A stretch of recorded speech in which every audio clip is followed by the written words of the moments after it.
बैसाख के महीने में एक पकवान बनता है शंकर जी का।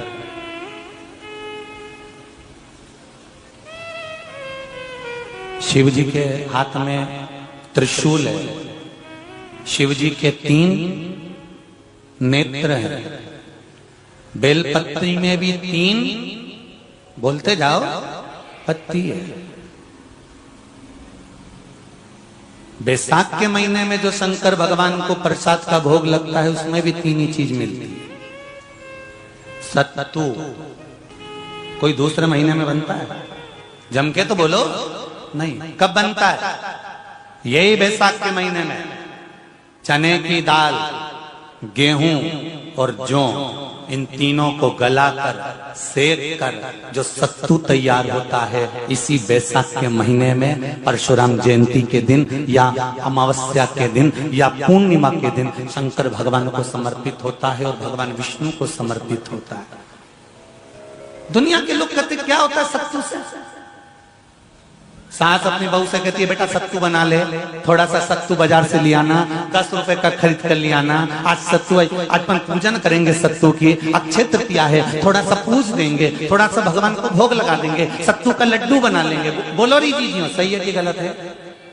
बाजार में भी सत्तू मिलता है तो बच्चे कहते हैं, बहुएं कहती हैं कौन खाएगा, काय को ला रहे हो, सत्तू का क्या काम है? पर शिव महापुराण की कथा कहती है, स्कंद पुराण की कथा कहती है, जिस समय पर बैसाख के महीने की सुंदर अमावस्या का दिन था, उस दिन माता पार्वती शंकर भगवान के लिए जब पकवान बनाने के लिए बैठी, कुछ नहीं मिला, तब माता पार्वती ने 3 अनाज को लिया, एक चना, दूसरा गेहूं और तीसरा जो, इन तीनों को भींग रहे थे उसको लेकर आए गंगा जी में से, उसको सेक कर माता ने अंगीठी पर और उसका जो सत्तू बनाकर शिव को दिया। शंकर भगवान ने कह दिया, सुन पार्वती, ये सत्तू नहीं, ये मेरी औषधि है। बैसाख के महीने में जो खाएगा वो जिंदगी भर रोएगा नहीं, शरीर से स्वस्थ होगा। अब उसको लोगों ने हंसी खेल में ले लिया, सत्तू का क्या काम, मम्मी हम नहीं खाएंगे, बड़ा पूरा। शिव जी का एक एक चीज। बैसाख के महीने में पियो बेल, बेल मतलब समझ गए, बेल का रस। बैसाख के महीने में पियो बेल और शरीर को रखो ऑलिव बेल। शरीर बेकार नहीं होगा, शरीर बेकार नहीं हो सकता। अब शिव आराधना तो करो। हाँ, जिंदगी की मोड़ पर शंकर परीक्षा बहुत लेते हैं, बहुत परीक्षा। एक सुंदर संवाद आता है स्कंद पुराण, शायद आप लोगों ने सुना होगा, सुना हो तो भी सुन लो, नहीं सुना हो तो भी सुन लो। कांति नगर में राजा श्रियाजी रहते थे, उनकी धर्मपत्नी का नाम था चांगुणा। क्या नाम है उनका? चांगुणा। चांगुणा शिव भक्ति में लीन रहती थी, उसे शंकर की भक्ति के सिवा कुछ सुहाता ही नहीं था, शिव आराधना के सिवा उसको कुछ भाता ही नहीं था। दिन भर शंकर की शरणागति करना, शिव का स्मरण करना, शिव भक्ति में डूबे रहना। शंभो शंकर कह रहे, माँ उमा से, माँ पार्वती से मेरा महेश कह रहा है, मेरा बाबा भोलेनाथ, मेरा बाबा विश्वनाथ, मेरा त्रिकालदर्शी कैलाशी अविनाशी कह रहा है कि हे पार्वती,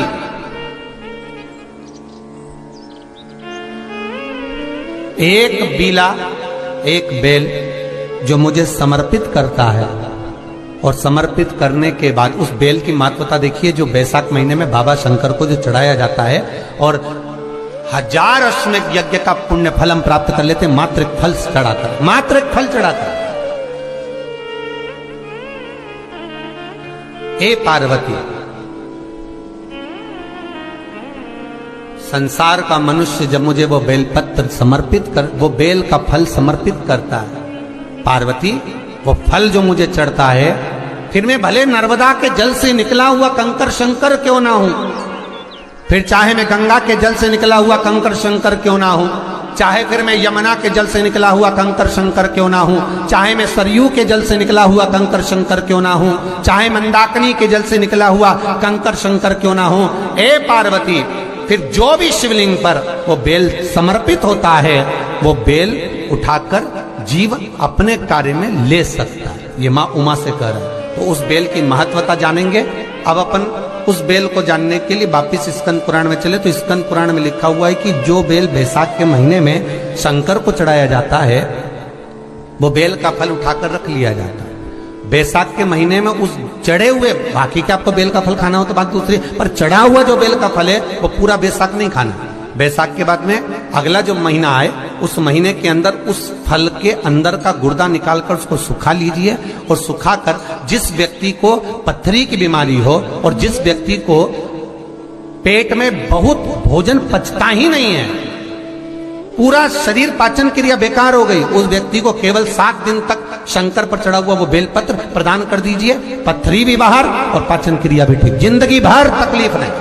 उस बैसाख में उस फल की इतनी महत्वता बाबा भोलेनाथ स्कंद पुराण, लिंग पुराण, नर्मदा पुराण, पद्म पुराण के अंतर्गत, शिव महापुराण के अंतर्गत वर्णन कर उसकी महत्वता।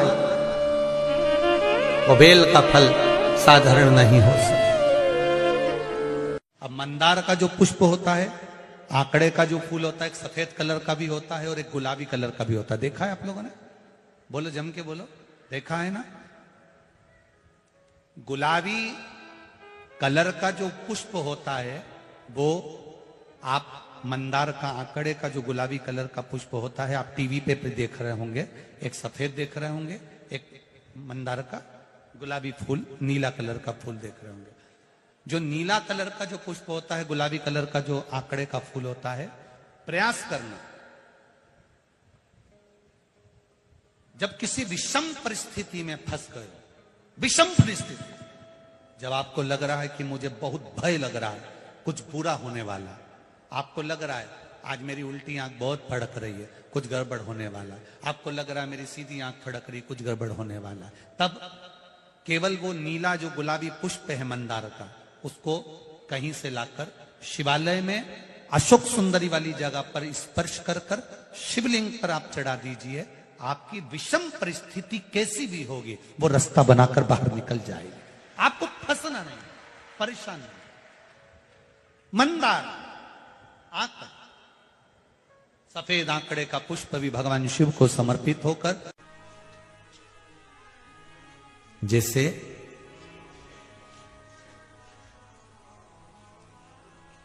बेले के फल का गुर्दा, बेल का जो फल होता है, बेलपत्री का फल, उसका जैसे गुर्दा, उसके अंदर का जो भाग होता है बेल का, वो गुर्दा,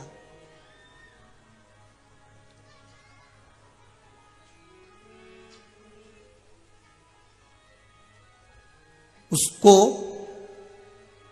अग्नि में जलाकर उसकी भस्म तैयार कर कर छान कर जब जब आपके यहां विद्वान ब्राह्मण शिव जी का अभिषेक कराते हैं, पूजन कराते हैं, तो उसमें लिखते हैं पूजन के साहित्य में बेलपत्री, धतूरा, दुर्वा, ये उसमें नीचे लिखेंगे भस्म। लिखते कि नहीं लिखते? लिखते हैं ना, भस्म अभिषेक में चाहिए रहती है।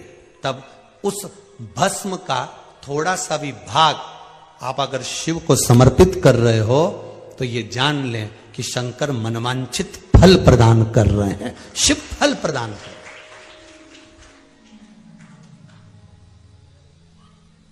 महाराज,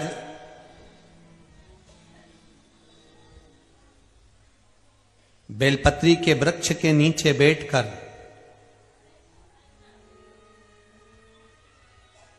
हाथ में एक बेलपत्र का पत्ता रखकर